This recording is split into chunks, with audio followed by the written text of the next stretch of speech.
Hi there. I'm Celeste Headley. I want to talk about what you can say and what you shouldn't say when a racially motivated attack is in the news headlines.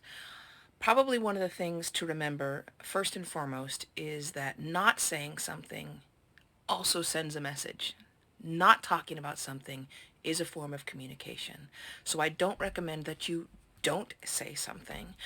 If you are in and around somebody who is a person of color and someone from their same demographic group has been attacked and it's most likely racially motivated, it often is, um, it's good to speak up. However, those moments can be very overwhelming emotionally, and also add a lot of stress to a person of color's day. So reaching out specifically, sending an email to someone you haven't talked to in a really long time, sending them a text, while that can be okay in certain circumstances, it also can be overwhelming to that person. So I want to make sure that you're doing that, if you choose to do that, that you do it in the right way. And the thing to remember is to give people space. One of the things you probably don't want to say is, are you okay? Um, while this can be all right, this can work out, that phrase, with some people in general, when someone is not okay and they're asked that question, and very often they're asked it over and over and over, that can become a form of burden to them to have to ask that, especially when they're not okay, having to explain that over and over. We know that neurologically speaking, when you explain or describe a traumatic experience that you've had, it's actually re-traumatizing. So when you're saying to someone, are you okay? And they are required to say back, no, I'm not okay because of this, in a way that can cause its own stress. However, the intent behind it is really to say, hey, it's possible that you're upset by what's going on, and I'm here to support you. That part of that phrase is okay to verbalize. And you can accomplish the same thing by simply saying, it's okay if you don't want to talk about this, but if you do, I'm here. Let me know what you need and let me know how I can help you. And then give them loving and supportive space. Let them know that you're there.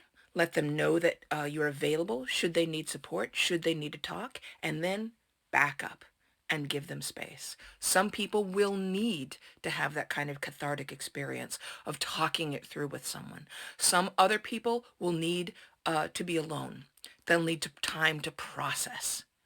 The last thing I would say is, don't bring your expectations about what grief should look like. If somebody is joking or being happy on that day, that's perfectly okay. However people get through these experiences, however you get through traumatic experiences, is how you get through it. It's okay. It's unique to you, and whatever is required, whatever they need in order to get through that day or even that hour, that's okay. So your expectations about what grief should look like, your assumptions about how they should be feeling, are probably not helpful in this situation. The last thing I would say is do your homework. I find a lot of times that, especially because I'm in the news media, some simple things get lost in the mix. People don't pronounce people's names properly. People say things that are frankly ignorant.